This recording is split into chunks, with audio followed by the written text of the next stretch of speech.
जनता के लिए जनता की आवाज जनता समाचार में आपका स्वागत है। मैं हूं तमन्ना। आइए देखते हैं आज की खबरें।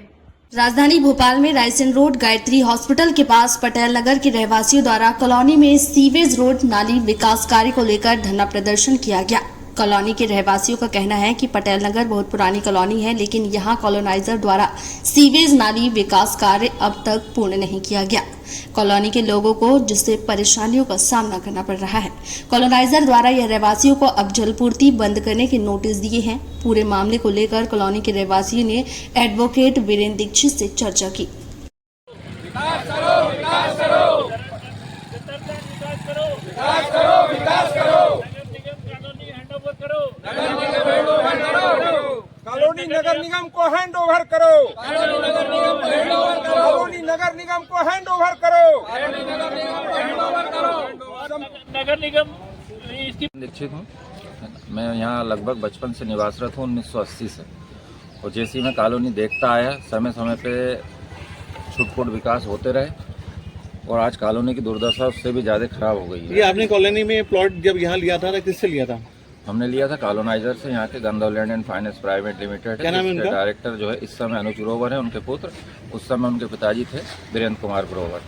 अभी समस्या ये है कि लगातार कॉलोनी की समस्याएं बढ़ते जा रही हैं। जैसे आप जहाँ खड़े हैं वहाँ आपके बगल से अगर अभी 4 व्हीलर निकलेगी तो आपको मुंह पे कपड़ा रखना पड़ेगा अभी, क्योंकि धूल आएगी। और सीवेज हमारा बनाया नहीं गया। घरों में जो सेप्टिक टैंक है उससे जो सीवेज बह रहा है वो अभी मैं आपको दिखाऊंगा। जहाँ आप खड़े वहीं दिखाऊंगा, पीछे साइड में देखेंगे आप तो आपके ओवरफ्लो से सारा सेफ्टी टैंक का पानी यहीं घूम रहा है, क्योंकि हमारे पास कोई नाला ही नहीं है निकासी के लिए। और अभी मुख्य समस्या ये है कि काफ़ी समितियों ने संघर्ष करा, तो एक विकास का एस्टीमेट बना। कॉलोनाइजर को विकास का एस्टीमेट नगर निगम ने दिया, इसमें कमिश्नर साहब ने दिया कि ये विकास का एस्टीमेट है, या तो आप इतने का निर्माण, इतने का विकास कर दीजिए, या फिर इतना पैसा आप नगर निगम में जमा कर दीजिए। दोनों कंडीशन में कॉलोनाइजर अगर जमा करना चाह रहा है तो पॉलिटिकली शायद कुछ ऐसा हो रहा है पीछे से कि वो जमा नहीं कर पा रहा है। हम नाम नहीं ले सकते, हम सब समझते हैं। क्षेत्रीय विधायक जी के या मंत्री जी के यहाँ मीटिंग हुई, वहाँ उसको दबाव आया कि भाई पैसा जमा करो, फिर भी वो जमा नहीं कर रहा है। मंत्री जी ने, क्षेत्रीय मंत्री जी ने फ़ोन किया सहकारिता विभाग में कि इनकी कोऑपरेटिव सोसाइटी रजिस्टर है, उसका चुनाव क्यों नहीं हो रहा है। उनके बोलने के बाद भी चुनाव नहीं हो रहा है। माननीय विश्वास सारंग जी के हम कम से कम 4 बार जा चुके हैं, महिलाएं जा चुकी, हम लोग जा चुके हैं। उन्होंने डीआर को फ़ोन किया कि चुनाव नहीं हो रहा है, वो बोलता अगले महीने हो जाएगा। आज हमारी सहकारिता समिति बने हुए लगभग 1.5 साल हो गया रजिस्ट्रेशन को, लेकिन चुनाव जो 3 महीने बाद होना था उसका अभी तक कुछ पता नहीं है। इसके बाद जो मॉर्टगेज ज़मीन की नीलामी की फाइल थी, सबसे बड़ी बात आप सोचिए, मतलब आप लोगों की मदद से शायद ये बात कहीं तक तो पहुँचे, शासन तक, सरकार तक, वरिष्ठ अधिकारियों तक। शासन में एक फाइल चली, एक मूवमेंट हुआ, बाकायदा रिकॉर्ड है।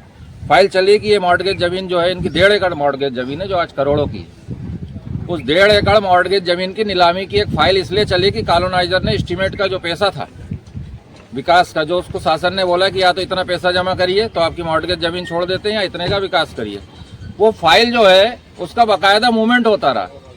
सीपी साहब के यहाँ से फाइल चली, कमिश्नरी गई, कमिश्नर साहब के पास गए, जब दबाव हुआ, जनता गई, हम लोग गए, तो उनका कहना था कि आपकी फाइल जो है राजस्व में गई हुई है। वहाँ अंकिता अग्रवाल मैडम थी, उनसे हम मिले तो उन्होंने बोला कि फाइनल अनुमोदन हो गया है, फाइल कमिश्नर साहब के पास गई है। हम कमिश्नर साहब के पास गए तो बोले फाइल जो है फाइनल अनुमोदन हो गया है, सीपी साहब के पास गई है। सीपी साहब के पास जाओ तो फाइल है ही नहीं।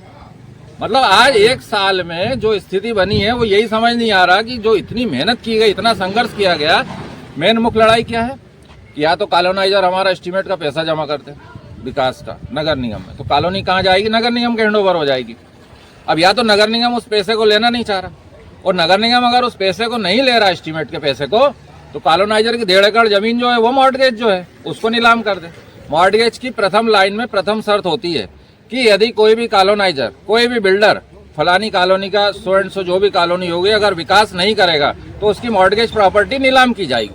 पहली लाइन यही शुरू होती है, उसके बाद बाकी के अनुबंध में शर्तें आती है। 1961 का लेआउट, 1961 में कॉलोनी टीएनसीपी से पास होती है, 1.5 एकड़ जमीन मॉर्टगेज रखी है, और शासन कहाँ सो रहा है उसको यही नहीं मालूम कि मॉर्टगेज जमीन का क्या करना है। आज विकास को लेकर आप लोगों ने धरना प्रदर्शन किया, आपकी कॉलोनी विकास नहीं हो रहा है। बहुत बड़ा धरना प्रदर्शन करने की तैयारी करी थी, जिसकी आप भी समझते हैं कि जो पुलिस विभाग है, इंटेलिजेंस से फोन आए, रात को अचानक ये हुआ कि आप धरना प्रदर्शन नहीं कर सकते, आपको टेंट नहीं लगाने दिया जाएगा, क्योंकि जो उनके पास सूचना थी वो ये थी कि आक्रोश बहुत ज्यादा है यहाँ की जनता में, अगर इकट्ठी हुई तो हाईवे पे भी जा सकते हैं, हाईवे भी जाम हो सकता है। ये थी आज की खबरें। और खबर देखने के लिए हमारे चैनल को सब्सक्राइब करें, लाइक करें और बेल आइकन दबाना ना भूलें। आप देख रहे हैं जनता के लिए, जनता की आवाज, जनता समाचार।